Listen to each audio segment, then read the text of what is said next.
Good morning good morning good morning everyone. सभी का बहुत बहुत नमस्कार। क्या हाल चाल है भाई सब बच्चों के। उम्मीद कर रहा हूँ कि सभी क्लास स्टार्ट हो चुकी है। आपने मुझे देखना और सुनना शुरू कर दिया। सबसे पहले मेरा प्रणाम आप सभी तक पहुंचे। बहुत सारे बच्चे हमारे साथ जुड़ रहे हैं लगातार। एक बार आप मुझे बताएंगे कि क्या ऑडियो वीडियो बिल्कुल सही आ रही है? क्या आपने मुझे सुनना शुरू कर दिया है? हमारे साथ अखिलेश यादव, अभिषेक कुमार, धनंजय, जगन, लवप्रीत, राजेश, अंकुर, नितिन, सुगर, मोहित, मोनू, कृष्ण, विशाल, बहुत सारे बच्चे लगातार जुड़े जा रहे हैं।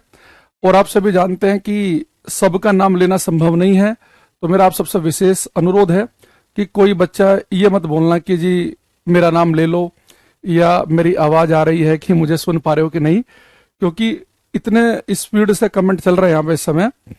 तो आप सभी ने बता दिया। हाँ देखो, आपको मैं सबसे पहले बता देता हूं कि मेरे साथ आपकी जो क्लास रहेगी, ताकि आपको कोई दिक्कत ना हो, मंडे ट्यूसडे वेनसडे, सोमवार मंगलवार और बुधवार सुबह को आपके साथ मेरी क्लास चलेगी इसी 8 से 9 बजे वाले स्लॉट में। ठीक है, तो शुरू में कुछ दिन हम क्या करेंगे, 3 दिन क्लास लेंगे और फिर मैं इसे 4 दिन और 5 दिन भी कर दूंगा आगे चल के। लेकिन शुरुआत में आपके सभी क्लास लगें, धीरे धीरे आप मेरी बात को समझो, मैं आपकी बात को समझूं। तो शुरुआत में हम 3 दिन क्लास रखेंगे फिजिक्स की, सोमवार मंगल और बुध। ठीक है, और ये जो बैच है बेटा, ये पूरा का पूरा बैच जो है मैं केवल रेलवे ग्रुप डी को ध्यान में रखकर ही पढ़ाऊंगा। हम बाकी और जो बहुत सारे हमारे बैच निकलते हैं उसमें हम बहुत सारे एग्जाम को इंक्लूड करते हैं। ये batch specially railway group D के लिए है। ठीक है, तो ये हाँ पेपर से पहले हो जाएगा, टेंशन मत लो। तो केवल रेलवे ग्रुप डी के लिए हम इसे पढ़ेंगे। हालांकि अगर आप इसे रेलवे ग्रुप डी के लिए पढ़ोगे ना, तो रेलवे ग्रुप डी में अच्छी खासी साइंस आती है। आप सभी को पता है कि 25 नंबर की साइंस आएगी, तो फिजिक्स के आपको कम से कम 8-10 क्वेश्चन तो दिखेंगे।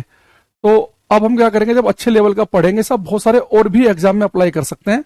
पर ये जो क्लास रहेगी इसमें मैं प्रीवियस ईयर हो गए या जो क्वेश्चन आ सकते हैं, ये सारा का सारा जो लेवल है वो रेलवे ग्रुप डी का मैं उठाकर इस क्लास के अंदर पढ़ाऊंगा आपको। ठीक है, और सबसे बढ़िया बात क्या ध्यान रखना कि इस बैच में रेलवे ग्रुप डी के लिए बेटा सबसे ज्यादा इंपॉर्टेंट साइंस है। जीएस में 25 नंबर की केवल साइंस ही आएगी। अच्छा, एक बच्चा कह रहा है कि हिस्ट्री पॉलिटी बेटा इस बैच में आपको पता ही है, मैथ जो है राकेश यादव सर पढ़ा रहे हैं और रीजनिंग जो है अरुण सर पढ़ा रहे हैं, साइंस मैं और काजल मैम मिलकर पढ़ा रहे हैं, और एक इसमें स्टैटिक जीके है जो शिवांश सर पढ़ाएंगे आपको, है ना। तो इन सब का है, इसमें बाकी जीएस वाला पार्ट नहीं है, स्टैटिक जीके है। जब आपको पोस्टर दिखा होगा उसमें सारी बातें मेंशन होंगी ऑलरेडी। ठीक है, तो अब मैं आपको इसमें बता देता हूं कि रेलवे ग्रुप डी के लिए मैं कौन कौन से चैप्टर पढ़ने हैं। देखो, जब मैं नॉर्मली बच्चों को अपनी क्लास में पढ़ाता हूं तो बहुत सारे चैप्टर में पढ़ने होते हैं, लेकिन रेलवे ग्रुप डी में कौन कौन से चैप्टर पढ़ने हैं उन्हें ध्यान रखना। ये नहीं कि आप सारे चैप्टर पढ़ने लगो, पढ़ाऊंगा मैं और भी। लेकिन जो पिछले बार जो पेपर हुआ था रेलवे का, उसने रेलवे ग्रुप डी में कौन कौन से चैप्टर पूछे थे पहला आप वो समझ लो। एक बेटा आपको एक तो उसमें ये हीट वाला चैप्टर नहीं पढ़ना है। मैं आपको बता देता हूँ कौन कौन से चैप्टर आपको नहीं पढ़ने हैं। एक तो जो हीट है ये रेलवे ग्रुप डी में उसने नहीं पूछा था पिछली बार एक भी, उसमें उसने मेनली क्वेश्चन पूछे थे ऑप्टिक्स से। इसे बहुत डिटेल में पढ़ेंगे हम। ये बहुत इंपॉर्टेंट चैप्टर है, पहले वाला और तीसरे वाला इंपॉर्टेंट चैप्टर में से है ये और ये। ठीक है, हीट वाला चैप्टर जो है इसे हम जो करेंगे, इन्हें जो चैप्टर उसने नहीं पूछे रेलवे ग्रुप डी में, उन सब में काम करेंगे हम कि उन्हें लास्ट में पढ़ लेंगे। तो जो जो चीजें पूछता है पहले डिटेल में और बढ़िया से हम पहले उनको कर लेंगे। ठीक है, अच्छा दूसरी चीज, एक बेटा आपके यहाँ पे चैप्टर वेव तरंग भी आपको करना है। वेव करना, से मैं सर्कल बना रहा हूं, यानी आपको करने हैं। इसमें भी 2 तरह की वेव हमारे पास में होती हैं, एक ध्वनि तरंगे, साउंड वेव, ध्वनि तरंगे, ध्वनि तरंगे, और एक हम बेटा इसे पढ़ेंगे इलेक्ट्रोमैग्नेटिक वेव, वैद्युत चुंबकीय तरंगे। जब पढ़ाऊंगा क्लास में डिटेल में पूरी बातें बता दी जाएंगी उस समय, वैद्युत चुंबकीय तरंगे। ठीक, तो इसमें भी हमारा मेन जो फोकस होगा वो ज्यादा फोकस जो हम करेंगे 70% 80% काम इस साउंड वेव पे करेंगे। तो रेलवे ग्रुप डी में जब वेव से क्वेश्चन पूछता है तो 70-80% चांस होते हैं साउंड से पूछे, 20% चांस है आपके इलेक्ट्रोमैग्नेटिक वेव से पूछे। बाकी अगर आप और कोई पेपर दे रहे हैं, जैसे सीडीएस का कोई बच्चा एग्जाम देता है या और अदर एग्जाम देता है, उनमें इलेक्ट्रोमैग्नेटिक वेव और साउंड का 50-50 का रेशियो रहता है। लेकिन आपके यहां पर ये वाला चैप्टर ज्यादा इंपॉर्टेंट है, साउंड वेव वाला। अभी मैं केवल ग्रुप डी की बात कर रहा हूं, ठीक है। उसके अलावा बेटा एक चैप्टर आता है मैटर का, इसके अंदर आपको केवल आर्किमिडीज प्रिंसिपल पढ़ना है। आर्किमिडीज प्रिंसिपल, आर्किमिडीज का सिद्धांत, ठीक है। ये आर्किमिडीज का सिद्धांत पढ़ेंगे इसमें। बाकी इसमें और भी बहुत सारी चीजें पढ़ाई जाती हैं बच्चों को, लेकिन रेलवे ग्रुप डी में यहां से आर्किमिडीज का सिद्धांत ही पूछेगा आपसे, ठीक है। इसके अलावा एक आपको मोशन वाला चैप्टर पढ़ना है, जिसमें हम स्पीड, वेलोसिटी, चाल, वेग की बात करेंगे, न्यूटन के नियम पढ़ने हैं। तो अभी तक मैंने जो पहला पेज लिखा, मैंने कहा कि हीट को आपको नहीं पढ़ना है, बिल्कुल लास्ट में पढ़ेंगे। पहले जो पेपर में आता है ऑप्टिक्स सबसे बड़ा चैप्टर है, इलेक्ट्रिसिटी, मैग्नेटिज्म बहुत बड़ा चैप्टर है, वेव में साउंड वेव को पढ़ना है, ठीक है। और मैटर वाले इसमें केवल आर्किमिडीज प्रिंसिपल आपको पढ़ना है। मोशन, न्यूटन के नियम पढ़ने हैं, सर्कुलर मोशन पढ़ना है, ग्रेविटी लिफ्ट पढ़ना है, ठीक है। आपके work, power, energy important chapter इनमें से, सिंपल पेंडुलम, सैटेलाइट, फ्रिक्शन विचुलम पढ़ लेंगे इसमें। ये सैटेलाइट, सिंपल पेंडुलम और एक यूनिट ऑफ डायमेंशन पढ़ना है। लीवर ग्रुप डी के लिए नहीं पढ़ना है, मॉडर्न फिजिक्स नहीं पढ़ना है, मिसलेनियस तो खैर बाद में देख लेंगे। तो जिन पे मैंने कट लगा दिया है, जिन चीजों पे हमने कट लगाया है, यानी कि रेलवे ग्रुप डी के लिए इंपॉर्टेंट नहीं है, सबसे पहले आपको ये बात ध्यान रखनी है। अगर कोई बच्चा मेरे से पहले किसी बैच में पढ़ चुका है, साइंस स्पेशल या जीएस स्पेशल बैच में, उसके पास नोट्स हैं, तो भी एक काम करना कि अभी जब आप रिवीजन करो ना, तो हीट वाले चैप्टर को भी फिलहाल के लिए रिवाइज मत करना, है ना। सैटेलाइट, ये इसमें मैंने साथ में आपको और भी चीजें पढ़ाई थी, सिंपल पेंडुलम, इन्हें भी आप स्किप कर सकते हैं। लीवर साइंस स्पेशल हम पढ़ा देते हैं, वो नहीं पढ़ना। ये लीवर रेलवे के बाकी पेपर के लिए इंपॉर्टेंट होता है, असिस्टेंट लोको पायलट वगैरह के लिए इंपॉर्टेंट है ये, है ना। टेक्नीशियन ग्रेड 3 के लिए इंपॉर्टेंट है, लेकिन रेलवे ग्रुप डी के लिए इंपॉर्टेंट नहीं है। तो सबसे पहले तो आप अपना सिलेबस समझो कि इस सिलेबस में आपको क्या क्या चीजें पढ़नी है, ठीक है। तो जो आज आपको पीएनजी फाइल मिलेगी, उस पीएनजी फाइल के अंदर आपको सिलेबस वाली पीडीएफ भी मिल जाएगी, तो इसलिए आपको टेंशन नहीं लेनी है, आपको इसे लिखने की जरूरत नहीं है। बाकी जब मैं क्लास में आपको पढ़ाऊंगा, जैसे मैं आपकी क्लास में पहले एक वेव चैप्टर से स्टार्ट कर रहा हूं आपकी क्लास में, और मैंने कहा कि वेव में भी हमारा जो सबसे ज्यादा फोकस होगा वो साउंड वेव, ध्वनि तरंगों पे होगा, ठीक। अच्छा, एक बात और समझना है क्लास में, जब मैंने आपको सिलेबस बताया तो आपके दिमाग में एक बात क्लिक करी होगी कि जो इस समय 9th और 10th का सिलेबस है एनसीईआरटी में, वही चैप्टर रेलवे ग्रुप डी वाला पूछता है। अगर आप 9th और 10th क्लास देखना, 10th क्लास की फिजिक्स में ऑप्टिक्स पढ़ाया जाता है, इलेक्ट्रिसिटी, मैग्नेटिज्म, केवल ये 3 चैप्टर पढ़ाए जाते हैं।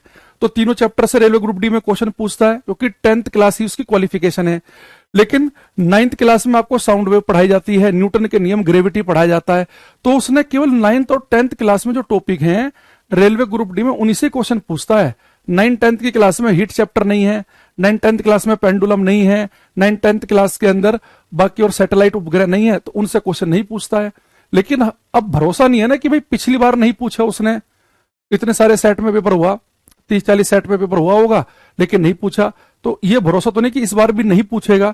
तो हम क्या करेंगे, उन चैप्टर को जो हमें लग रहा है कि कंपेरेटिवली कम इंपॉर्टेंट है, उन्हें भी हम करेंगे, लेकिन हम उन्हें कब करेंगे, सिलेबस कंप्लीट होने के बाद में। पहले हम रेलवे ग्रुप डी को फोकस करते हुए पढ़ेंगे क्लास में, ठीक है। अब देखो मैं क्लास में अप्रोच क्या रहेगी हमारी पढ़ने की, मैं आपको बता देता हूं। क्लास में पढ़ने की जो हमारी अप्रोच रहेगी, इसमें 3 तरह से हमें चीजें पढ़नी होंगी। एक तो भी पहले थ्योरी पढ़नी है हमें, थ्योरी, साथ में कॉन्सेप्चुअल क्वेश्चन भी करने हैं, ठीक है, कॉन्सेप्चुअल क्वेश्चन भी करेंगे और न्यूमेरिकल भी, क्योंकि रेलवे ग्रुप डी में न्यूमेरिकल भी आते हैं। तो आपको थ्योरी भी पढ़ाऊंगा मैं, कॉन्सेप्चुअल क्वेश्चन भी, न्यूमेरिकल भी, और साथ में क्वेश्चन की प्रैक्टिस भी। क्वेश्चन प्रैक्टिस में चैप्टर वाइज ही करा दूंगा साथ के साथ। क्वेश्चन प्रैक्टिस पीडीएफ से, आपको अलग से कोई किताब से नहीं पढ़ना है, आपको अलग से कुछ खरीदने की जरूरत नहीं है।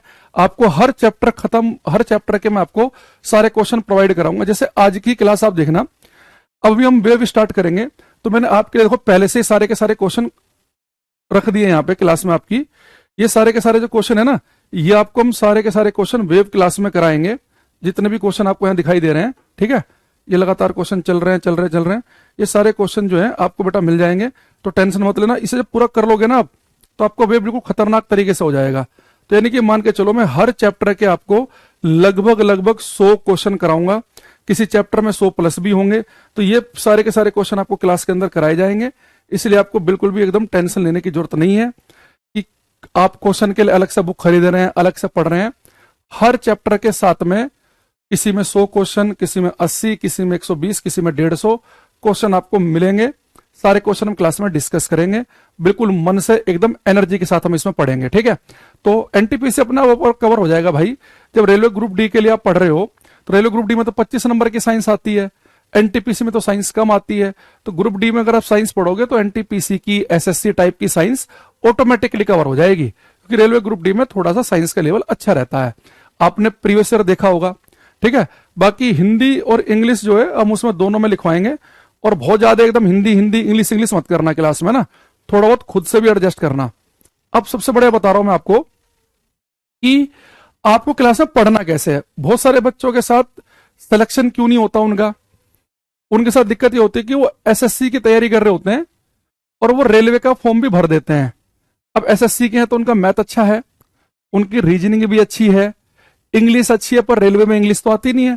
तो उनके साथ दिक्कत क्या होती है कि उनकी साइंस अच्छी नहीं होती, क्योंकि साइंस को ज्यादा वैल्यू देते नहीं है एसएससी वाले बच्चे, और रेलवे में जिसकी साइंस अच्छी नहीं है उसका सिलेक्शन नहीं होगा। तो आपको साइंस को बिल्कुल ऐसे समझना है, जो इंपोर्टेंस रेलवे में, जो इंपोर्टेंस एसएससी में इंग्लिश की है वही रेलवे में साइंस की है। तो आपको बहुत ध्यान से साइंस को पढ़ना पड़ेगा। दूसरी चीज क्या करते हैं बच्चे गलती, मोबाइल चला के बैठ जाएंगे, पूरी क्लास को केवल सुनते रहेंगे। इससे सिलेक्शन नहीं होगा, इससे अपना कुछ सीख पाएंगे, अपना डेटा खराब करेंगे, अपना टाइम खराब करेंगे और नौकरी का चांस तो खो ही देंगे। जब टीचर आपको पढ़ाए, आपके साथ में एक रफ कॉपी होनी चाहिए, एक पेन होना चाहिए, जो भी टीचर बता रहा अपने हाथ से साथ साथ आपको लिखना भी है, ताकि आप कनेक्ट रहो। हालांकि जो भी मैं क्लास में आपको पढ़ाऊंगा उसकी पीएनजी आपको मिलेगी, डेली आपको पीएनजी मिल जाया करेगी, तो ताकि कोई लाइन आपकी रह गई या कुछ भी ऐसे तो आप उसे मैच कर सको। लेकिन आपको साथ में लिखोगे, खुद से नोट्स बनाने की आदत डालोगे, तो आप ज्यादा अच्छा परफॉर्म कर पाओगे, बाकी बच्चों के मुकाबले ज्यादा बातें आप याद रख पाओगे, ठीक है। तो मैंने बता तो दिया आपको, न्यूमेरिकल भी करेंगे, थ्योरी भी करेंगे, कॉन्सेप्चुअल क्वेश्चन भी करेंगे। इतने क्वेश्चन मैंने आपके सामने अभी दिखाए हैं इस चैप्टर के ही, वेब चैप्टर के ही 100 के आसपास क्वेश्चन है। उन 100 क्वेश्चन में अगर आप देखेंगे तो कम से कम हो सकता है कि 30-35 तो केवल न्यूमेरिकल टाइप के ही क्वेश्चन हो। हालांकि वेब जो चैप्टर है ये थोड़ा सा थ्योरेटिकल ज्यादा है, इसमें न्यूमेरिकल वाला पार्ट कम है। न्यूमेरिकल आपको ज्यादा देखने को मिलेंगे इलेक्ट्रिसिटी चैप्टर में, सबसे ज्यादा न्यूमेरिकल वाला पार्ट आएगा इलेक्ट्रिसिटी में।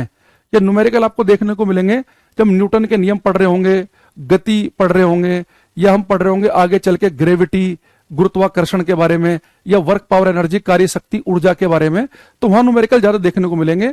वेब थोड़ा सा थ्योरेटिकल चैप्टर ज्यादा है, इसमें न्यूमेरिकल वाली चीजें कम है, लेकिन जितनी भी बन सकती हैं उनसे हमने क्वेश्चन रखे हैं, ठीक है।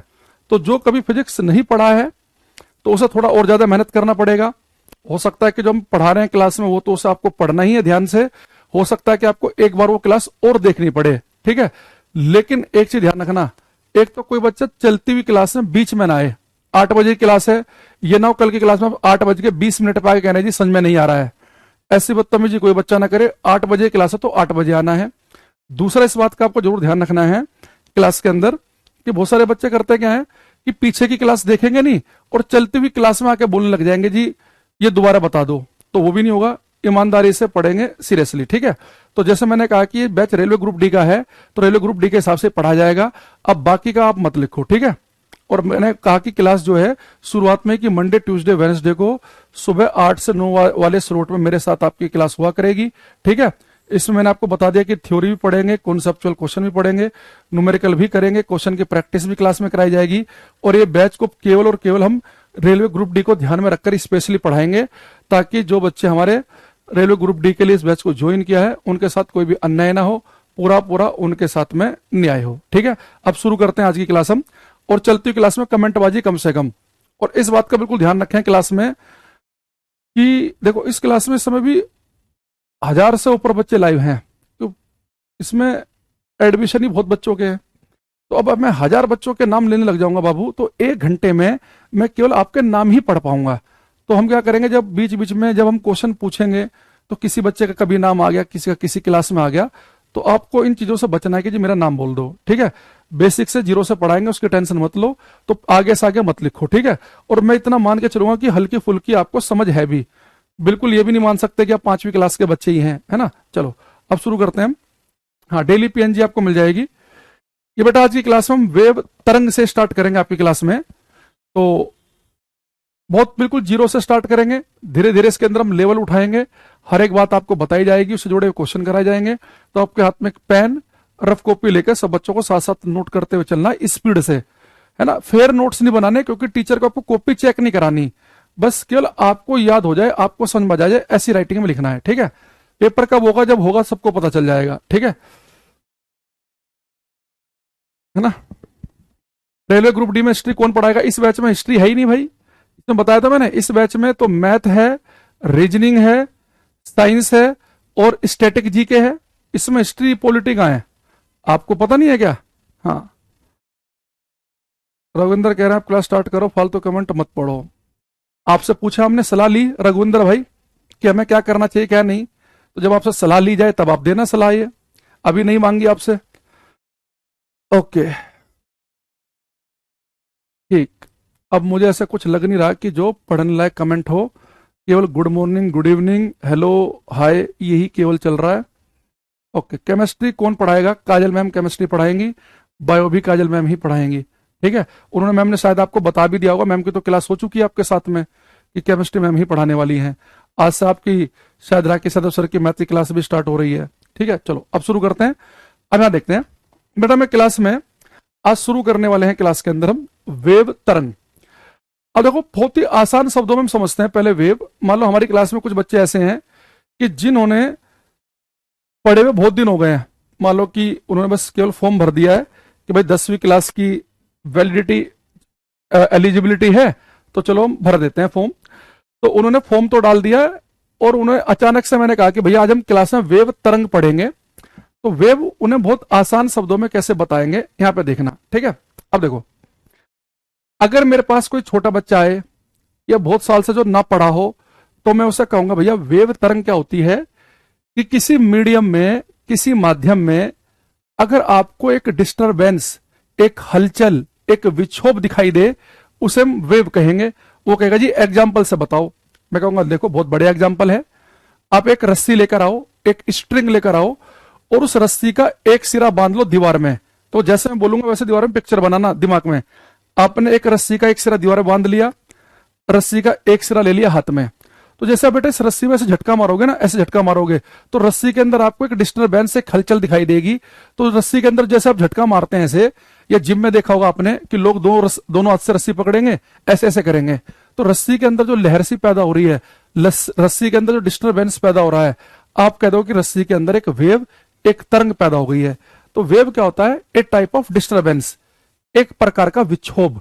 या आप क्या करो, जैसे कि ठहरा हुआ पानी है, कई तालाब है घर के आसपास, जोड़ है, तालाब में एक पत्थर फेंक के मारना, पत्थर फेंकते ही तालाब के अंदर आपको एक लहर सी दिखाई देगी, एक डिस्टरबेंस चलता हुआ दिखेगा, तो आप कह देंगे कि जी तालाब के अंदर एक वेव, एक तरंग पैदा हो गई है।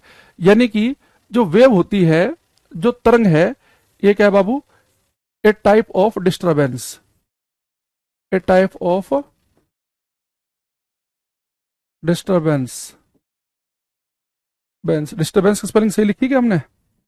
एक प्रकार का विक्षोभ, एक प्रकार का विक्षोभ, विक्षोभ या हलचल, ठीक है। तो अभी आपको एक दिमाग में केवल एक ही शब्द अपने दिमाग में रखना है कि तरंग का मतलब होता है डिस्टरबेंस होना, हलचल पैदा होना, एक विक्षोभ पैदा होना। जैसे पानी में पत्थर फेंक देने से पानी के अंदर एक हलचल पैदा हो जाती है, रस्सी को हिलाने से उसके अंदर हलचल पैदा हो जाती है, तो उसे हम क्या कहेंगे? उसे हम कहेंगे कि भाई वो एक वेव, एक तरंग पैदा हो गई। अब बेटा हमें क्लास में दो तरह की तरंगे पढ़नी है, एक को हम बोलेंगे यांत्रिक तरंगे, इंग्लिश में कहते हैं मैकेनिकल वेव, और एक हम पढ़ेंगे अयांत्रिक तरंगे, नॉन मैकेनिकल वेव। अब आप कहेंगे सर तरंगों को आपने दो कैटेगरी में बांट दिया, कि कोई हलचल जो है या तो सर यांत्रिक तरंग कहेंगे या अयांत्रिक तरंग कहेंगे, मैकेनिकल या नॉन मैकेनिकल। अब ये बताओ कि आप यांत्रिक और अयांत्रिक दो तरह की तरंगे बता रहे हैं, कि दो तरह के विक्षोभ, दो तरह के डिस्टरबेंस होंगे, पर आप यांत्रिक किसे कह रहे हो और अयांत्रिक किसे कह रहे हो? देखो बेटा, मैकेनिकल वेव, यांत्रिक तरंगे वो तरंगे हैं, वो हलचल है, वो डिस्टरबेंस है, वो विक्षोभ है, जो केवल किसी माध्यम में, किसी मीडियम में ही चलता हुआ दिखे। यानी मैकेनिकल वेव वो होती हैं जो या तो आपको सॉलिड में दिखेंगी, ठोस के अंदर, जैसे रस्सी के अंदर पैदा हो गई, या आपको दिखेंगी लिक्विड तरल में, जैसे पानी के अंदर पैदा हो गई, या आपको दिखेंगी गैस के अंदर, एयर में। तो मैकेनिकल वेव वो वेव हैं जो केवल किसी मीडियम में ही ट्रेवल कर सकती हैं, किसी माध्यम में ही चल सकती हैं। ये जो तरंगे हैं ये केवल किसी मीडियम में, किसी माध्यम में ही चलेंगे। डिटेल में मैं दिखाऊंगा, लिखा हुआ लाइन ये आपको वैक्यूम निर्वात में चलती हुई नहीं दिखेंगी। बहुत सारे बच्चे हमारी क्लास में ऐसे होंगे जिन्हें ये नहीं पता हो कि निर्वात क्या होता है। वो बड़े ध्यान समझना, निर्वात का जिक्र बहुत बार होगा क्लास में। बेटा वैक्यूम निर्वात का मतलब ये होता है बिल्कुल खाली जगह जहां कुछ ना हो। जैसे मैं इस कमरे के अंदर खड़ा हूं, इस कमरे में मेरे और दीवार के बीच में कुछ नहीं है, लेकिन एयर, हवा तो है ही। अगर मैं इस कमरे से हवा भी खींच के बाहर निकाल दूं, ये कमरा बिल्कुल खाली हो जाए, इसके अंदर हवा का भी एक कण ना हो, तो मैं कहूंगा कमरे के अंदर निर्वात वैक्यूम पैदा हो गया। तो यांत्रिक तरंगे वो तरंगे होती हैं जो केवल किसी माध्यम में ही चल सकती हैं, ये वैक्यूम निर्वात के अंदर नहीं चल सकती। जैसे कि इसका सबसे बढ़िया जो एग्जांपल है वो ध्वनि साउंड है। देखो अभी मैं यहां पे खड़ा हूं, आप मेरे सामने यहां खड़े हैं, मैंने कहा हेलो, तो मेरे मुंह से जो आवाज निकलेगी, जो साउंड निकलेगा, जो ध्वनि निकलेगी, वो एयर के थ्रू आपके कान तक पहुंचती है। लेकिन आप और मैं चांद के ऊपर जाके खड़े हो जाएं तो आपको पता है कि चांद के ऊपर कोई वातावरण, कोई एटमोस्फेयर नहीं है, वहां तो बिल्कुल एकदम वैक्यूम है, कुछ नहीं है, खाली एकदम। तो चांद पे खड़े होकर हम ऐसे बातचीत नहीं कर सकते जैसे यहां पर कर रहे हैं, क्योंकि साउंड जो है वो वैक्यूम निर्वात में चल ही नहीं सकता है। तो वो तरंगे जो केवल किसी माध्यम में ही चल सकती हैं, निर्वात में नहीं चल सकती हैं, वो हमारी यांत्रिक तरंगे, मैकेनिकल वेव कहलाती हैं। इनके लिए हमने 2 लाइनें डिटेल में लिख दी हैं आपके लिए। पहला ये कि यांत्रिक तरंगे, मैकेनिकल वेव की पहली लाइन क्या है कि निर्वात में नहीं चल सकती हैं, can not travel in vacuum. दूसरा क्या लिखा है कि यांत्रिक तरंगों के चलने के लिए एक माध्यम की आवश्यकता होती है, ये तरंगे किसी माध्यम में ही चल सकती हैं, निर्वात खाली जगह में नहीं चल सकती हैं। Mechanical waves can not travel in vacuum, for propagation of mechanical waves A material medium is required. यांत्रिक तरंगे निर्वात में नहीं चलती हैं, इन्हें चलने के लिए एक माध्यम की आवश्यकता होती है। ठीक है, तो हमने बताया आपको कि मैकेनिकल वेव के बारे में, ये तो डिटेल में हो गया, लेकिन आपको जब नोट्स बनाओगे ना उसमें ऐसे लिखना शॉर्टकट में कि यांत्रिक तरंगे लिखा, मैकेनिकल वेव लिखा, मीडियम में टिक लगा देने की मीडियम में चलेंगी, वैक्यूम में क्रॉस लगा दिया कि वैक्यूम में निर्वात में नहीं चल सकती।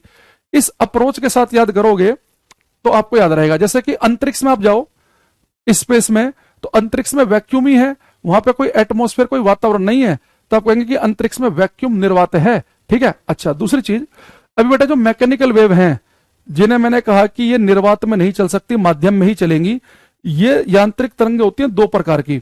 एक होती है अनुप्रस्थ ट्रांसवर्स, एक होती है अनुदैर्घ्य लॉन्गिट्यूडनल। बहुत सारे बच्चे ऐसे होंगे इस क्लास में, जरूरी नहीं कि उन्होंने 10th ही पास की हो, 12th भी की होगी, 2-4 तो बीएससी वाले भी होंगे, लेकिन अनुप्रस्थ और अनुदैर्घ्यों में अंतर उन्हें भी नहीं पता होता कि अनुप्रस्थ तरंग किसे कहते हैं, अनुदैर्घ्य किसे कहते हैं। भाई पेपर में जब क्वेश्चन आएगा ये तो कहेगा वो कि बताइए अनुप्रस्थ तरंगे कौन सी होती हैं, अनुदैर्घ्य कौन सी होती हैं, या आपसे कहेगा कि यांत्रिक तरंगे कौन सी हैं, वो तो आप बता देंगे कि जो निर्वात में नहीं चल सकती, जो माध्यम में ही चल सकती, जैसे कि आवाज, साउंड जो है वो निर्वात में नहीं चलता है, उसे चलने के लिए एक माध्यम, एक मीडियम चाहिए होता है। ठीक है, अब मैं आपको क्लास में ट्रांसवर्स और लॉन्गिट्यूडनल बताऊंगा, फिर कुछ क्वेश्चन मैं आपको पीडीएफ से कराऊंगा, इनसे जुड़े हुए जितनी बातें भी क्लास में बताई हैं उनसे जुड़ी हुई। तो सबसे पहले यहां पे क्लास में हम ट्रांसवर्स वेव, अनुप्रस्थ तरंग का जिक्र करेंगे। ट्रांसवर्स वेव्स, अनुप्रस्थ तरंगे।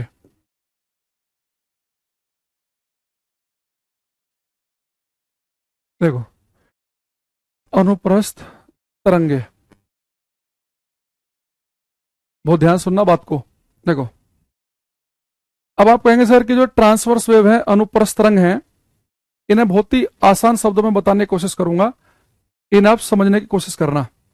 एग्जाम्पल समझेंगे, फिर डेफिनेशन लिखवा दूंगा और फिर पीडीएफ से क्वेश्चन भी दिखाऊंगा जो इनसे आया हुआ है। ठीक है, ध्यान सुनेंगे। अब आप एक काम करो, फिर से एक रस्सी लो, रस्सी का एक सिरा आपने दीवार में बांध लिया, जैसे बोल रहा हूं वैसे दीवार में वीडियो बनाना। रस्सी का एक सिरा दीवार में बांध दिया, एक अपने हाथ में पकड़ लिया, रस्सी को ऐसे खींच दिया। ठीक है, अच्छा अब मेरे पास जो रस्सी आई, इस रस्सी में आप क्या करना, कुछ निशान बना देना पेन से, नीले या काले रंग के निशान।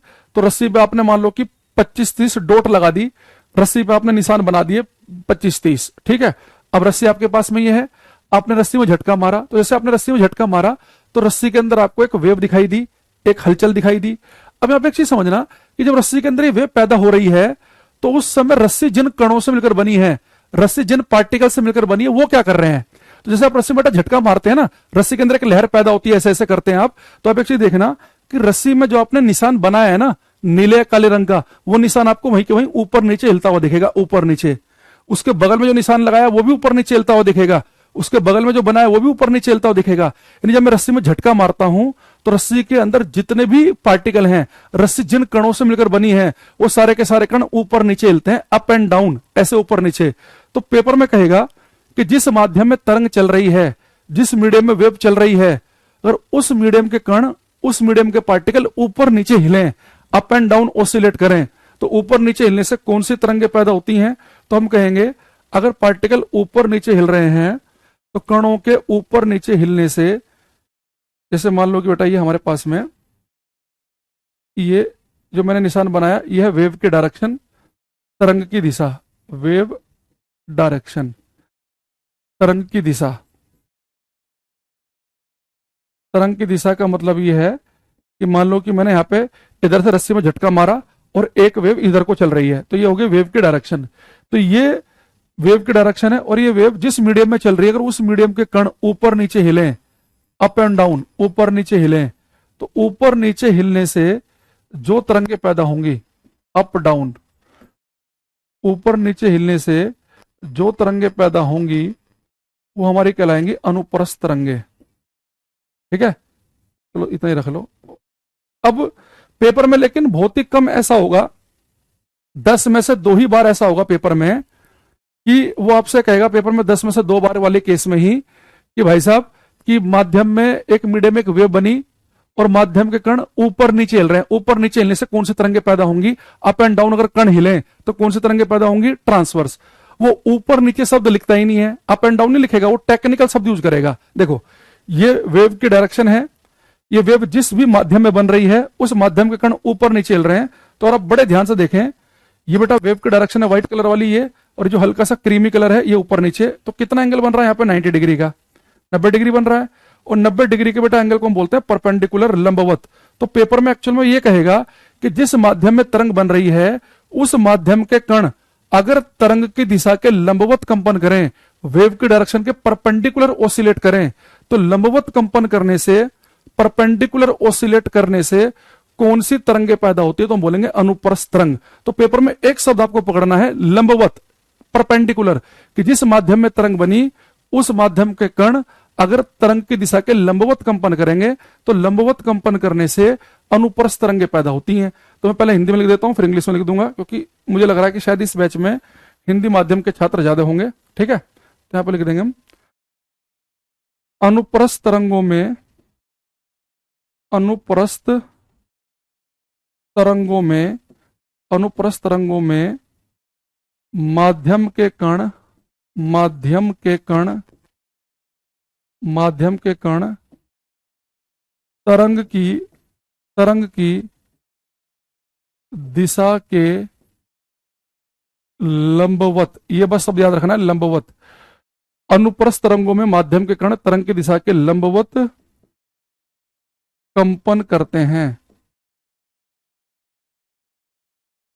यहां पे लिखेंगे इंग्लिश में, in transverse wave, in transverse wave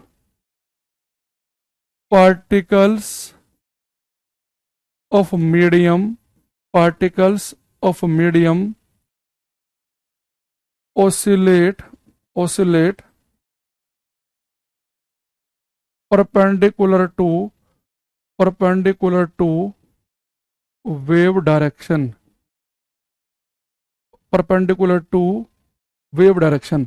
अनुप्रस्थ तरंगों में माध्यम के कण तरंग की दिशा के लंबवत कंपन करते हैं। फोटो याद रखना कि तरंग की दिशा, यदि तरंग की दिशा के अगर लंबवत कंपन होंगे तो अनुप्रस्थ तरंगें पैदा होंगी।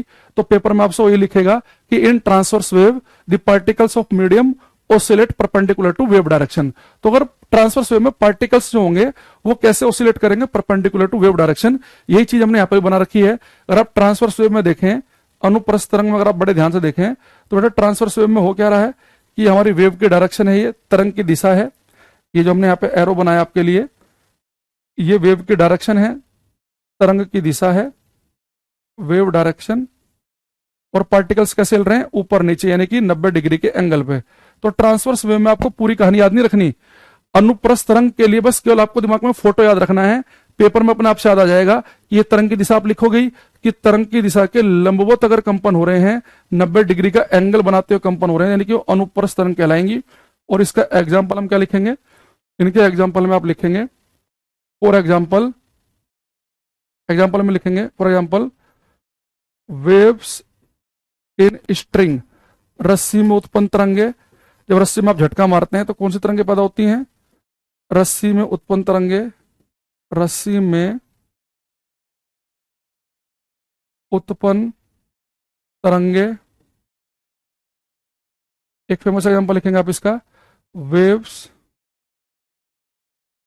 On the waves on the waves on the surface of liquid, waves on the surface of liquid, तरल की सतह पर उत्पन्न तरंगे, तरल की सतह पर उत्पन्न तरंगे, या तरल के साथ सीधा पानी लिख लो क्योंकि वाटर का ही केस लेता है वो, waves on the surface of water, जल की सतह पर उत्पन्न तरंगे, जल की सतह पर उत्पन्न तरंगे। यानी कि अगर आप क्या काम करना, अगर मान लो कि हमारे पास में एक ठहरा हुआ पानी है, उस ठहरे पानी में आप एक पत्थर फेंकना, तो पत्थर फेंकते पानी के अंदर आपको एक डिस्टरबेंस दिखेगी, एक हलचल दिखाई देगी, है ना। तो जैसे ही आप किसी ठहरे हुए पानी के अंदर एक पत्थर फेंकते हैं तो बेटा पानी के सरफेस पे आपको एक डिस्टरबेंस दिखती है, वो भी ट्रांसवर्स वेव ही है। आप जब पानी की सरफेस पे पत्थर फेंकेंगे, एक डिस्टरबेंस पैदा होगी, तो पानी जो है ना, सरफेस का जो पानी है वो वहीं के वहीं हल्का हल्का ऊपर नीचे हिल रहा होता है, उसके बगल वाला पानी भी ऊपर नीचे हिल रहा होता है, उसके बगल वाला भी ऊपर नीचे हिल रहा होता है। तो पानी की सतह पर जो तरंगे पैदा होती हैं वो भी अनुप्रस्थ होती हैं। इसे वेरीफाई करने के लिए काम कर सकते हैं आप, एक बहुत ही हल्की सी 2 रुपए वाली प्लास्टिक की बोल पानी के अंदर डाल देना, ठहरे हुए पानी में। अब उस ठहरे पानी में एक पत्थर फेंकोगे ना, तो जैसे पानी के अंदर एक वेव पैदा होगी, तो आप देखना प्लास्टिक की 2 रुपए वाली बॉल वहीं के वहीं हल्की हल्की ऊपर नीचे चलती दिखेगी आपको, क्योंकि उसके नीचे का पानी ऊपर नीचे हिल रहा है। तो पानी की जो सतह पर जो तरंगे पैदा होती हैं, waves on the surface of water, जल की सतह पर जो तरंगे पैदा हो या रस्सी के अंदर जो तरंगे पैदा हो, वो ट्रांसवर्स वेव का एग्जाम्पल है। ठीक है। अच्छा, दूसरी चीज अभी तक जो हमने क्लास में पढ़ा है, मैं एक बार आपको फिर मोटा मोटा बता देता हूं। अभी हमने क्लास में क्या पढ़ा कि आज की क्लास में हम वेव तरंग से हमने स्टार्ट किया। मैंने कहा कि तरंग क्या होता है, एक प्रकार का विक्षोभ है, एक प्रकार का डिस्टरबेंस है। फिर मैंने आपसे कहा कि हम 2 तरह के वेव पढ़नी है हमें क्लास में, मैकेनिकल और नॉन मैकेनिकल। अभी हम अगली 2-3 क्लास में मैकेनिकल वेव पर ही फोकस करेंगे, इनकी हम अलग से क्लास पूरा पढ़ेंगे इसी बैच में। तो मैकेनिकल वेव हमने कहा आपसे आते ही क्लास में कि यांत्रिक तरंगे वो तरंगे हैं जो केवल किसी मीडियम में ही चलेंगी, वैक्यूम के अंदर नहीं चलेंगी। अब ये मैकेनिकल वेव भी मैंने कहा कि 2 प्रकार की हैं, ट्रांसवर्स और लॉन्गिट्यूडनल। ट्रांसवर्स वेव में क्या होता है कि वेव की दिशा के लंबवत माध्यम के कण कंपन करते हैं, तो हमारी ट्रांसवर्स वेव है। फिर हमने इसके बारे में क्या बताया आपको कि रस्सी के अंदर जो तरंगे पैदा होती है, पानी की सतह पर जो तरंगे पैदा होती हैं, वो हमारी ट्रांसवर्स वेव है। यानी कि जिस मीडियम में वेव पैदा हुई, अगर उस मीडियम के कण तरंग की दिशा के लंबवत कंपन कर रहे हैं तो ट्रांसवर्स वेव, ये हमने शुरुआत में आपको बताया। ठीक है। तो जो बच्चे जो हैं शुरू से क्लास में देख रहे हैं, मैं केवल उनको ही फोकस कर रहा हूं, चलती क्लास में बार बार आ रहे हैं, वो बाद में क्लास देखना है ना। तो ऐसे तो हर 2-2 मिनट में हम पूरा नहीं बता पाएंगे। अब जितनी मेहनत हमने ट्रांसवर्स वेव में की, जो शुरू से 8 बजे से बैठे हैं बच्चे, वो समझ पाएंगे। लॉन्गिट्यूडनल उसी लैंग्वेज में हम पढ़ेंगे, और ये बिल्कुल सेम लैंग्वेज के अंदर लॉन्गिट्यूडनल वेव्स, अनुदैर्घ्य तरंगे, अनुदैर्घ्य तरंगे। कितने दिन क्लास होगी, पीएनजी मिलेगी नहीं मिलेगी, क्या होगा, ये सारी बातें मैं बता चुका हूं, आधे घंटे में सारी बातें हो चुकी हैं। ठीक है। तो सब बातें ऑलरेडी हो चुकी हैं क्लास के अंदर। ठीक। अब यह देखना बेटा, लॉन्गिट्यूडनल में अगर आपने अनुप्रस्थ पढ़ लिया तो लॉन्गिट्यूडनल में हमें कम मेहनत करनी पड़ेगी। अभी मैंने क्या बताया कि एक मीडियम में, एक माध्यम में एक हलचल पैदा हुई, और जब उस माध्यम में हलचल पैदा हो रही है, डिस्टरबेंस पैदा हो रहा है, वेव पैदा हो रही है, तो माध्यम के कण ऊपर नीचे हिल रहे हैं, तो ऊपर नीचे हिलने से मैंने कहा कि ट्रांसवर्स अनुप्रस्थ तरंग बनती है। लेकिन अगर माध्यम के कण ऊपर नीचे ना हिलकर अगर आगे पीछे हिले, तो आगे पीछे हिलने से जो तरंगे पैदा होती हैं उन्हें हम लॉन्गिट्यूडनल अनुदैर्घ्य तरंगे कहते हैं। लॉन्गिट्यूडनल में एग्जांपल आप याद रखेंगे, साउंड। देखो मैं यहां खड़ा हूं, आप मेरे सामने यहां खड़े हैं, मैंने कहा हेलो, तो मेरे मुंह से जो हेलो निकल के जाएगी आपके पास तक हवा के थ्रू, वो पता कैसे जाएगी? जब मैं कहूंगा हेलो, तो मेरे मुंह के पास हवा के जो पार्टिकल हैं ये आगे पीछे हिलेंगे, ये टक्कर मारेंगे अगले वालों पर, वो भी आगे पीछे हिलेंगे, टक्कर मारेंगे आगे वालों पे, वो भी आगे पीछे हिलेंगे, करते करते करते करते आपके कान के पास ये साउंड पहुंच जाएगा। तो अगर माध्यम के जो कण हैं वो ऊपर नीचे ना हिलकर आगे पीछे हिले, कि भाई मान लो कि वेव की दिशा है, मैं यहां से हेलो बोल रहा हूं, इस तरफ को हेलो जा रही है, ये तरंग की दिशा है, वेव डायरेक्शन, वेव डायरेक्शन, तरंग की दिशा, तरंग की ये दिशा है। और ये वेव जिस माध्यम में पैदा हो रही है, अगर उस माध्यम के जो कण हैं वो आगे पीछे हिले, ऊपर नीचे नहीं, तो आगे पीछे हिलने से जो तरंगे पैदा होंगी उसे हम कहते हैं लॉन्गिट्यूडनल वेव। आगे पीछे को इंग्लिश में बोलेंगे बैक एंड फोर्थ, आगे पीछे जाना, बैक एंड फोर्थ, ठीक। लेकिन जैसे पेपर में उसने यहां पर ट्रांसवर्स वेव में ये नहीं कहा था कि ऊपर नीचे हिलने से कौन सी तरंगे पैदा होती हैं, उसने क्या लिखा था? परपेंडिकुलर, लंबवत, टेक्निकल शब्द का यूज किया था। ऐसे ही पेपर में यहां पर वो ये नहीं कहेगा कि माध्यम के कण आगे पीछे हिलेंगे तो क्या होगा, वो पता क्या बोलेगा? टेक्निकल शब्द यूज करेगा, भाई ये आपकी वेव की डायरेक्शन है और ये पार्टिकल जो है आगे पीछे हिल रहा है। अब देखो ये तरंग की दिशा और पार्टिकल आगे पीछे हिल रहा है, दोनों आपस में पैरेलल है, समानांतर। तो अगर पेपर में कहे कि अगर माध्यम के कण तरंग की दिशा के समानांतर या तरंग की दिशा में ही आगे पीछे हिलें या तरंग की दिशा के समानांतर कंपन करें, तो कौन सी तरंगे पैदा होंगी? अनुदैर्घ्य। तो अनुदैर्घ्य में आपको पैरेलल, समानांतर शब्द याद रखना है, ट्रांसवर्स में परपेंडिकुलर, लंबवत याद रखना है। तो इसमें लिखेंगे हम अनुदैर्घ्य तरंगों में, अनुदैर्घ्य तरंगों में, अनुदैर्घ्य तरंगों में माध्यम के कण, माध्यम के कण तरंग की दिशा में ही, तरंग की दिशा में ही आगे पीछे या आप क्या कह सकते हैं, या तरंग की दिशा के समानांतर कंपन करते हैं। इंग्लिश में लिखेंगे इन longitudinal wave, in longitudinal waves particles of medium oscillate parallel to wave direction, तो इसमें मैंने क्या बोला, इसमें एक शब्द याद रखेंगे कि लॉन्गिट्यूडनल वेव में पार्टिकल्स ऑफ मीडियम कैसे ऑसिलेट करते हैं? पैरेलल, समानांतर, तरंग की दिशा में ही आगे पीछे। इसी जगह ऐसे लिख लो, यानी तरंग की दिशा के समानांतर। तो आपको समानांतर शब्द देखना है, और इसका फेमस एग्जांपल है साउंड ध्वनि। यानी साउंड जब ट्रेवल करता है तो एयर पार्टिकल आगे पीछे हिल रहे होते हैं, तो इसका फेमस एग्जांपल क्या लिख सकते हैं आप? साउंड ध्वनि, ठीक। तो अगर मैं आपसे कहूं, कौन बच्चा कह रहा है साउंड नहीं आ रहा है? हाँ, ये क्लास बाद में भी देख सकते हैं आप, और क्या, बिल्कुल देख सकते हैं। अब देखो बेटा, मैंने आपको यहां पर एक बार वापस आते हैं इस पेज पर। अभी हमने क्या बताया कि लॉन्गिट्यूडनल वेव में, अनुदैर्घ्य तरंगों में माध्यम के कण तरंग की दिशा के समानांतर कंपन करते हैं। ट्रांसवर्स वेव में माध्यम कण तरंग की दिशा के लंबवत कंपन करते हैं, परपेंडिकुलर। अब ये बात आपको कितनी समझ में आई? अब हम आपको क्वेश्चन दिखाते हैं कि इससे जुड़ा हुआ क्वेश्चन पेपर में आया कैसे था, ठीक है। अब जो आपसे पूछा जाएगा वो आपको बताना है। तो सबसे पहले तो मैं आपसे ये वाला क्वेश्चन पूछ रहा हूं, ये बताना इस क्वेश्चन का आंसर क्या होगा। पहले क्वेश्चन का नंबर लिखेंगे 1, ठीक है। तरंग की दिशा के आगे पीछे में, आगे भी हो गया, पीछे वो अपोजिट और सेम डायरेक्शन भी तो हो गया, दीपक धाकड़। अब यहां पे लिखा है इसने in which type of waves do vibration move parallel to the direction of the wave movement. ये कह रहा है कि किस प्रकार की तरंगों में कंपन तरंग की दिशा के समानांतर चलती हैं।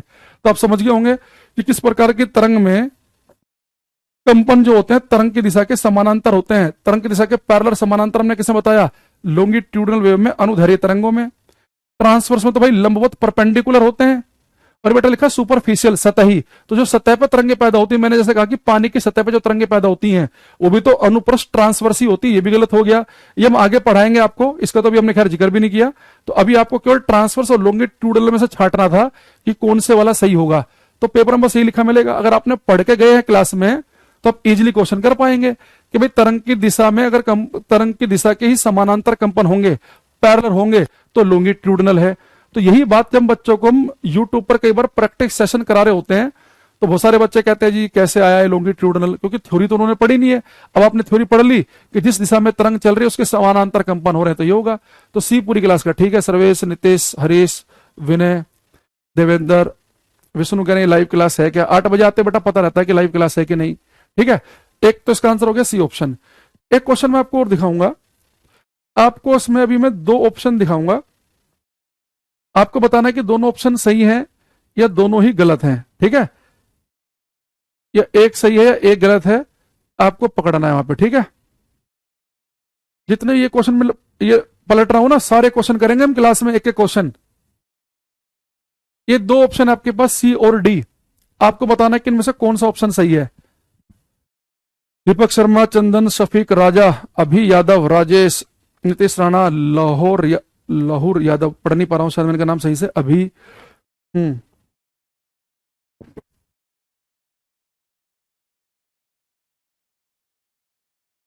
ये कह रहा है कि सी और डी में कह रहा है कि कौन सा ऑप्शन सही है, आपको बताना दोनों सही है कि दोनों गलत हैं। पहले क्वेश्चन का नंबर लिख देना, यहाँ पे 2 लिख देना ताकि मुझे पता चलेगा आप दूसरे क्वेश्चन के बारे में बता रहे हैं।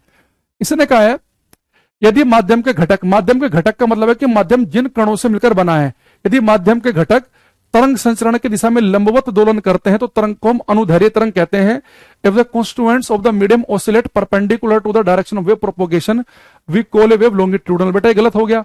हमने आपको क्या कहा था कि अगर लंबवत शब्द दिखे कि लंबवत दोलन करने से, लंबवत कंपन करने से, तो मैंने कहा था कि अनुप्रस्थ तरंगें पैदा होती हैं, तो गलत हो गया। अगर परपेंडिकुलर ऑसिलेशन है तो परपेंडिकुलर ऑसिलेट करने से तो ट्रांसवर्स वेव होती हैं, ये तो हमें लॉन्गिट्यूडिनल बता रहा है, तो ये गलत हो गया। अगले में कह रहा है यदि माध्यम घटक तरंग संचरण की दिशा के साथ दोलन करें तो तरंग को अनुप्रस्थ नहीं। बेटा अगर तरंग संचरण की दिशा में ही अगर कंपन होंगे तो अनुदैर्घ्य होती है, अनुप्रस्थ नहीं होती। दोनों ऑप्शन गलत हैं, सी और डी दोनों ही गलत। यानी कि उसने उल्टा कर दिया। इस जगह उसे लिखना चाहिए था यदि माध्यम के घटक तरंग संचरण की दिशा के लंबवत दोलन करते हैं तो यहां पे उसे अनुप्रस्थ तरंग लिखना चाहिए था, और तरंग की दिशा में ही दोलन करते हैं तो यहां उसे अनुदैर्घ्य लिखना चाहिए था। तो यानी कि यहां पे लिखना चाहिए था उसे ट्रांसवर्स वेव, यहां लिखना चाहिए था लॉन्गिट्यूडिनल। तो दोनों ऑप्शन ही गलत कर दिए। यानी जो हमने इतनी देर में पढ़ा है उनसे दोनों से मैंने आपको क्वेश्चन दिखा दिया है। अब अगला जो क्वेश्चन है एक आप ये बताएंगे, क्वेश्चन नंबर 8। अमन, पंकज, नेहा, पवन यादव, अंसार अहमद, धीरज जी, अमन सिंह, आदित्य, शिवम, दीपक, यदुवंशी, संजय, मिंटू, अलका, एन कुमार, तनु गुप्ता, रोहित, सबके आंसर हमारे पास आ रहे हैं। 1700-1800 बच्चे लाइव हैं, तो कुछ कुछ के हम नाम पढ़ पाएंगे, सबके नाम पढ़ने संभव नहीं है हमारे लिए, है ना। तो थोड़ा सा आपको समझना पड़ेगा। पहले 8 लिखेंगे ताकि हम पता चले कि आप 8वें क्वेश्चन का आंसर दे रहे हैं। कह रहा है कि चंद्रमा पर एक बम विस्फोट की ध्वनि आपको कब सुनाई देगी। कह रहा है अगर चंद्रमा पर कोई विस्फोट हो जाए तो उसका साउंड कब सुनेगा। तो मैंने जो बच्चे शुरुआत में क्लास में आए मैंने उन्हें बताया था कि चांद पर कोई एटमॉस्फेयर, कोई वातावरण नहीं है, चांद पर निर्वात वैक्यूम है, और वैक्यूम में तो साउंड चल ही नहीं सकता, क्योंकि कोई भी यांत्रिक तरंग, कोई भी मैकेनिकल वेव को चलने के लिए मीडियम चाहिए। तो साउंड जो है ये चांद के ऊपर ट्रेवल ही नहीं कर पाएगा, क्योंकि चांद के ऊपर कोई माध्यम मीडियम ही नहीं है। तो अगर मैंने कहा था आपसे कि अगर मैं और आप चांद पे खड़े हों, मेरी आवाज आप तक, आपकी मेरे तक नहीं पहुंच पाएगी, क्योंकि बीच में हमारे कोई मीडियम प्रेजेंट नहीं है। तो चांद पर हुआ कोई भी विस्फोट की आवाज हमें कभी भी सुनाई नहीं देगी। तो आंसर क्या बनेगा इसका हमारे पास में, डी ऑप्शन। क्योंकि हमें पता है, हमने कहा क्लास में आपसे, जो हमने क्लास शुरू की थी आज की, हमने कहा भाई आपसे, यहां ध्यान से सुनेंगे, कि मैकेनिकल वेव, यांत्रिक तरंगे वो तरंगे होती हैं जो निर्वात में नहीं चल सकती हैं। तो मैकेनिकल वेव दो प्रकार की होती हैं, ट्रांसवर्स और लॉन्गिट्यूडनल। तो जो साउंड मैंने आपको पढ़ाया वो कहां पढ़ाया था, मैकेनिकल लॉन्गिट्यूडनल वेव में। तो साउंड जो है वो तो मैकेनिकल लॉन्गिट्यूडनल वेव है, यांत्रिक अनुदैर्ध्य तरंगे है। और यांत्रिक तरंगे जो होती हैं वो तो निर्वात में चल ही नहीं सकती हैं, लिखवाया ना यहाँ पे हमने। तो मैकेनिकल वेव दो प्रकार की हैं, एक ट्रांसवर्स और एक लॉन्गिट्यूडनल। तो साउंड जो है वो जो मैंने आपको लॉन्गिट्यूडनल पढ़वाया है तो यहां पर लिखवाया है ये, ठीक है। तो साउंड जो है बेटा ये वैक्यूम में नहीं चल सकता। अब हम साउंड के बारे में यहां पर तीन चार बातें समझेंगे क्लास में, तीन चार पॉइंट डायरेक्ट सीधे सीधे। सबसे पहला पॉइंट हमारा यह है कि फर्स्ट पॉइंट देखो मैंने साउंड के बारे में क्या लिखा, sound is produced by vibration of objects, वस्तुओं के कंपन करने से ध्वनि उत्पन्न होती है। तो मैंने कहा कि कोई वस्तु कंपन करेगी तो ध्वनि पैदा होगी, इस बात को समझो।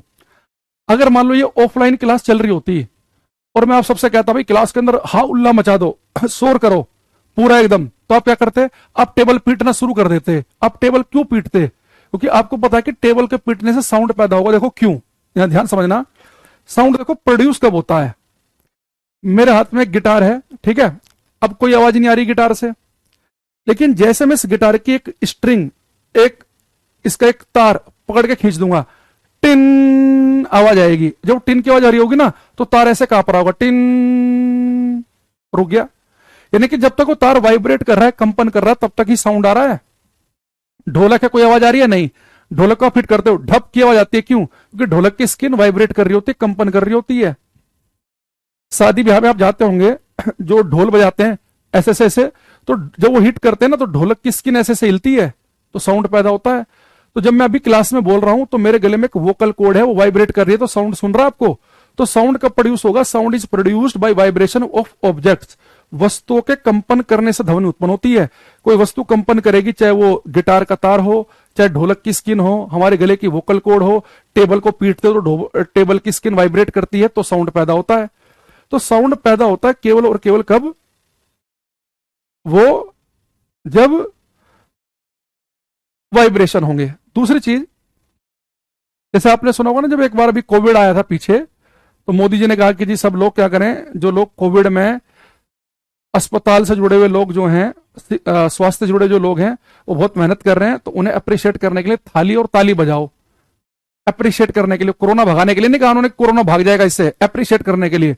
तो हमने क्या किया कि अपनी बालकनी में आए हम, और जो थाली थी उसको चम्मच मार रहे हैं। क्यों कर रहे हैं हम, कि हमें पता है कि थाली को जब हम हिट करेंगे तो थाली की स्किन वाइब्रेट करेगी, साउंड पैदा होगा। तो साउंड पैदा कैसे होता है, वस्तुओं के कंपन करने से ध्वनि पैदा होती है। सेकंड पॉइंट अभी हमने आपको बताया कि साउंड कैसी वेव है, मैकेनिकल लॉन्गिट्यूडनल, यांत्रिक अनुदैर्ध्य। ये क्वेश्चन बिहार के पीसीएस में भी आया हुआ है कि ध्वनि कैसी तरंग है, यांत्रिक अनुदैर्ध्य। और ये हमने आपको बताया ही है आते ही, यहां पे देखो कि ध्वनि कैसी तरंग है, साउंड कैसी वेव है, मैकेनिकल लॉन्गिट्यूडनल। यानी कि ध्वनि मैकेनिकल वेव है तो केवल मीडियम में चलेगी, निर्वात में नहीं चलेगी। और लॉन्गिट्यूडनल है तो मीडियम के पार्टिकल आगे पीछे हिलेंगे। ये सारी बातें क्लास में हो चुकी हैं ऑलरेडी, ठीक है। तीसरा बेटा, साउंड मैकेनिकल वेव है तो साउंड केवल कहां चलेगी, sound can travel in solid, liquid and gas but not in vacuum. ध्वनि ठोस, तरल और गैस सभी माध्यमों में चल सकती है, निर्वात में नहीं चल सकती। फोर्थ पॉइंट सबसे ज्यादा इंपॉर्टेंट है, समझो कि किसी न किसी सेट में आएगा ये। ऐसे में क्लास में कम से कम आपको 15, 20, 25, 30 क्वेश्चन बताऊंगा कि जो सेट में 100% आएगा। अब वो आपकी किस्मत वाली बात है कि आपके सेट में आ रहा है, कि आपके पेपर के 2 दिन बाद वाले सेट में आ रहा है, कि आपसे पहले वाले दिन आ रहा है, वो आपकी किस्मत के ऊपर है। ये 100% क्वेश्चन पूछेगा वो किसी न किसी सेट में कि साउंड सॉलिड, लिक्विड, गैस तीनों में चल सकता है, लेकिन सबसे तेज कहां चलता है, स्पीड ऑफ साउंड, ध्वनि की चाल, ध्वनि की चाल, स्पीड ऑफ साउंड, ध्वनि की चाल सबसे ज्यादा कहां पे होती है। तो अगर मैं आपसे पूछूं भाई साउंड सॉलिड, लिक्विड, गैस तीनों में चल सकता है, लेकिन साउंड सबसे तेज कहां चलता है, ठोस में चलता है कि तरल में कि गैस में। साउंड की स्पीड सबसे ज्यादा कहां पर है, साउंड सॉलिड में तेज चलता है कि लिक्विड में कि गैस में। निर्वात क्या है उसके लिए बेटा शुरू से क्लास में आना पड़ेगा, है ना। अमन कुमार, जब मन करे क्लास में तब आओगे तो नहीं पता चलेगा निर्वात क्या है। अनमोल ने सही आंसर दिया हमें। मनोज जो ऑप्शन दिया बेटा उन्हें बताओ, साउंड सबसे तेज कहां चलता है। एक आया आकाश मल्होत्रा, क्या करें भाई इस बच्चे का, हम कहीं छोड़कर आए इसे, 2, 4, 5 दिन इसे पहाड़ों में छोड़ गए, इसे थोड़ी हवा लगे दिमाग को।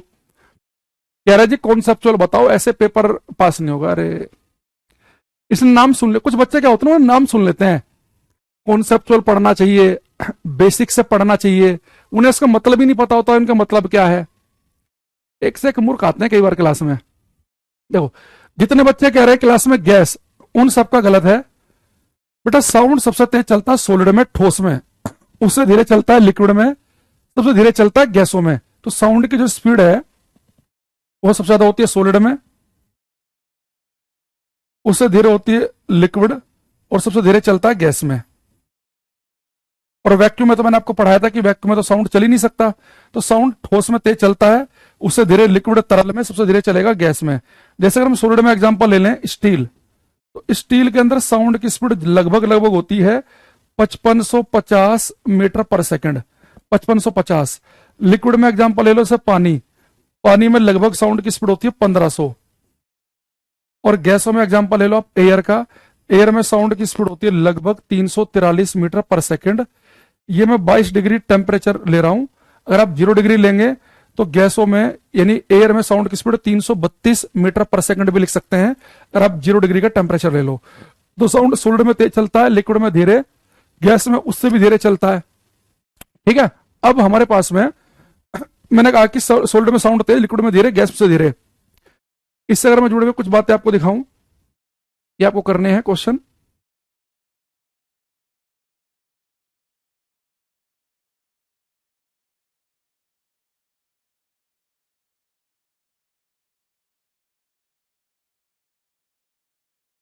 सबसे पहले जैसे क्वेश्चन ये आ जाए कि sound wave can not pass through above, ध्वनि तरंगे किससे होकर नहीं गुजर सकती। तो हमने बताया था आपको क्लास में कि साउंड जो है एक मैकेनिकल वेव है, यांत्रिक तरंग है।